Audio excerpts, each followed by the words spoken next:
કચ્છના રણમાંથી એક એવી પુરાતત્વીય શોધ સામે આવી છે જે માત્ર ગુજરાત જ નહીં પરંતુ દેશના ઇતિહાસ માટે પણ અત્યંત મહત્વપૂર્ણ સાબિત થઈ શકે છે. કચ્છ યુનિવર્સિટીના સંશોધકોને રણ વિસ્તારમાં 100 થી વધુ માનવ કંકાલો, પ્રાચીન માટીના વાસણો અને વસાહતના અવશેષો મળી આવ્યા છે. પ્રાથમિક અભ્યાસમાં આ સ્થળ મધ્યકાલીન યુગ અથવા સિંધુ ખીણ સંસ્કૃતિના ઉત્તરકાળ સાથે સંકળાયેલું હોવાનું અનુમાન વ્યક્ત કરવામાં આવી રહ્યું છે. શું છે આ સમગ્ર શોધ અને શા માટે વિશ્વભરના વૈજ્ઞાનિકોનું ધ્યાન કચ્છ તરફ ખેંચાયું છે? આજે જ્યાં કચ્છનું વિશાળ રણ જોવા મળે છે ત્યાં ક્યારેક માનવ વસાહત ધમધમતી હતી તેવા ચોંકાવનારા પુરાવા હવે સામે આવ્યા છે. કચ્છ યુનિવર્સિટીના જીઓસાયન્સ વિભાગના ઇન્ચાર્જ ડોક્ટર ગૌરવ ચૌહાણની ટીમે રણ વિસ્તારમાં એક મહત્વપૂર્ણ પુરાતત્વીય સાઇટ શોધી કાઢી છે. અહીં ખુલ્લી જમીન પર 100 થી વધુ માનવ કંકાલો મળી આવ્યા છે.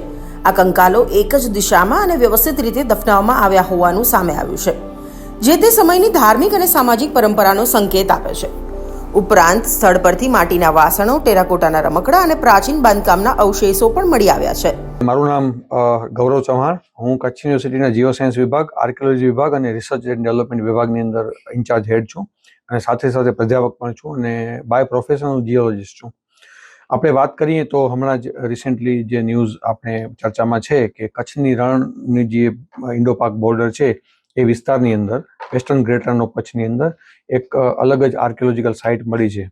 આ સાઇટની વિશેષતા એ છે કે ત્યાં કને માણસોનો એવિડન્સ મળ્યો છે. 100થી વધારે ત્યાં માણસોના કંકાલ જમીન ઉપર તમને જોવા મળે છે. શરૂઆતમાં 2024 પહેલા BSFના ઓફિસર્સે પેટ્રોલિંગ દરમિયાન આ સાઇટને જોઈ હતી અને અચાનકથી આટલા બધા માણસો દેખાય એટલે એને ઉજળા હુઆ ગાંવ કહેતા અથવા તો બરબાદ ગાંવ કહેતા. જ્યારે 2024માં BSFએ અત્યારે હાલમાં જે સ્ટેચ્યુ ઓફ યુનિટીમાં શ્રી નારાયણ માધુ છે એડિશનલ કલેક્ટર, એઓને માહિતી આપી કે આ પ્રકારનું કંઈક છે અને યોગાનુયોગ કચ્છ યુનિવર્સિટીના કુલપતિ ત્યાં કોઈક મિટિંગમાં હોય તો માધુ સાહેબે કુલપતિશ્રીને કીધું કે તમારા કચ્છમાં આવું કંઈક છે.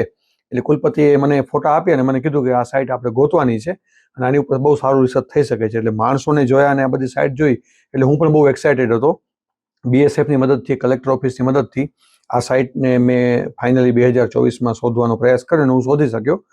હું જ્યારે ત્યાં ગયો તો હું પોતે એકદમ પહેલાં તો મતલબ શોક થઈ ગયો કે આટલા બધા લોકો, મતલબ લેડીઝ છે, જેન્ટ્સ છે ત્યાં કને, અને બધેની બરિયલ પેટર્ન પણ એક સિસ્ટમેટિક બધે બરી કરેલા છે, બરાબર ને?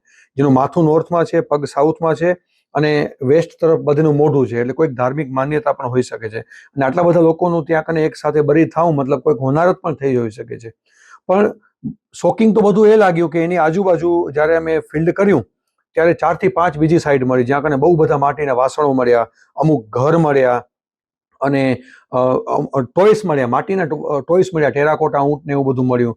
અને પછી તો એવું લાગ્યું કે આ બહુ મલ્ટીડિસિપ્લિનરી સાયન્સ છે. તો ઓક્સફર્ડ યુનિવર્સિટીની મદદથી, ડેકન કોલેજ યુનિવર્સિટી છે એની મદદથી પૂના ખાતે, BSIP Lucknow, ISRO, physical research, અમે બધા સાયન્ટિસ્ટ ભેગા થઈને ગયા કારણ કે એ લોકો બધે 15-20 વર્ષથી કચ્છમાં કામ કરે છે. અને પછી જ્યારે પ્રાઇમરી ઓબ્ઝર્વેશન કર્યું ત્યારે ખ્યાલ આવ્યો કે આ જે સાઇટ છે એના જે વાસણો છે માટીના એમાંથી ખ્યાલ આવી કે આ મિડેવેલ યુગનું હોઈ શકે છે, 1000 થી 1500 વર્ષ પહેલાનું હોઈ શકે છે. સ્વાભાવિક છે, માણસની ઉંમર આજુબાજુ હોઈ શકે છે.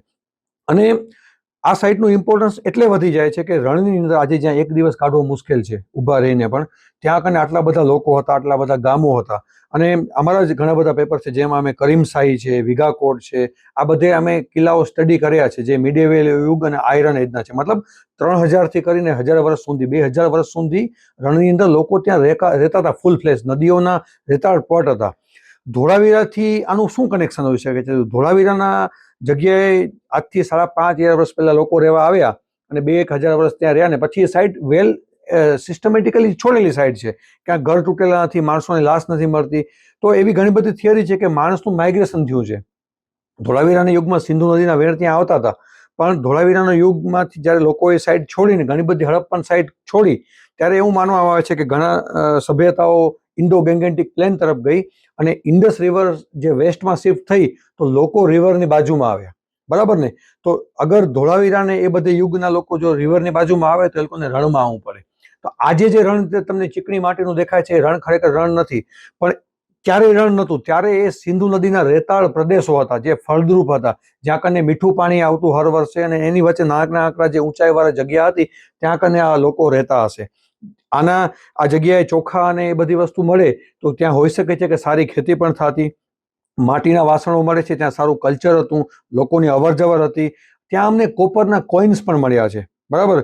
એટલે એની ચલણ પણ વિઘાકોટ અને પાકિસ્તાનની આજુબાજુ સાઈડ છે, જેમ કે કિરિયોકોટ છે, કંજરકોટ છે, રહીમકી બજાર છે, મરકાન છે, કોટ ખાડી છે, આ બધી સાઈડથી જે રિસર્ચ થયું છે એના બધે અસ્મિઓને મળે છે. અને પ્રાઇમરી હિસ્ટ્રીનું ડોક્યુમેન્ટ સ્ટડી કર્યું તો એવું લાગે છે કે આ સુમરા ડાયનેસ્ટી હતી એના સાથે આનું કાંઈક લેવા દેવા છે.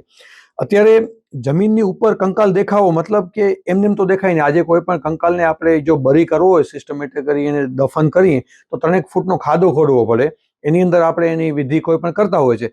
પણ આ તો સરફેસ ઉપર દેખાય છે. એનો મતલબ કે કોઈ પણ એવી હોનારતના કારણે જમીન ઉપર આવી હોય કે ઉપરની બધી માટી ધોવાઈ ગઈ હોય અને આ કંકાલ તમને જોવા મળે છે.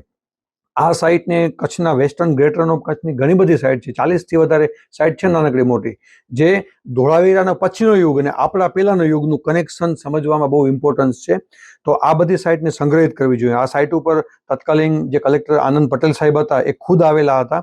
ઇવન વાઇસ ચાન્સલર કચ્છ યુનિવર્સિટીના મોહનભાઈ પટેલ, મહેશ ઠક્કર સાહેબ, બીએસઆઈપીના ડાયરેક્ટર, એવા ઘણા બધા લોકો આ સાઇટ ઉપર આવેલા છે.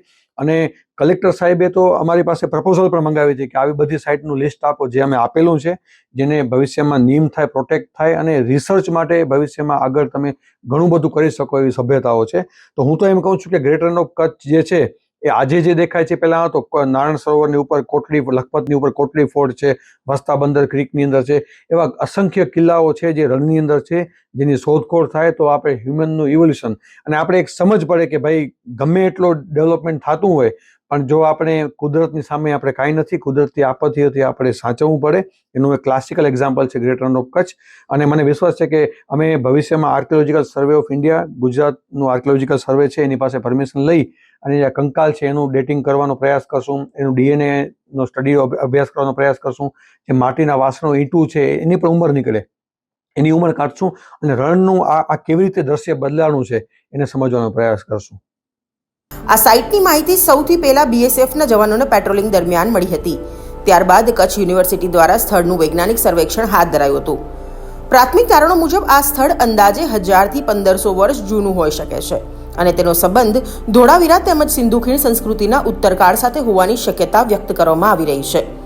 હવે આ સાઇટના કાર્બન ડેટિંગ, ડીએનએ પરીક્ષણ અને અન્ય વૈજ્ઞાનિક અભ્યાસ માટે Oxford university, Deccan college, ISRO, PRL અને અન્ય સંસ્થાઓ સાથે સંયુક્ત સંશોધનોની તૈયારી ચાલી રહી છે. જો આ અભ્યાસક્રમમાં પ્રાથમિક તારણોને સમર્થન મળશે તો કચ્છના પ્રાચીન ઇતિહાસમાં એક નવું અધ્યાય ઉમેરાશે. કચ્છના રણમાં થયેલી આ શોધ માત્ર એક પુરાતત્વીય સાઇટ પૂરતી મર્યાદિત નથી, પરંતુ તે હજારો વર્ષ જૂની સંસ્કૃતિ, માનવ વસાહત અને કચ્છના ગૌરવશાળી ઇતિહાસના નવા પુરાવા તરીકે ઉભરી રહી છે.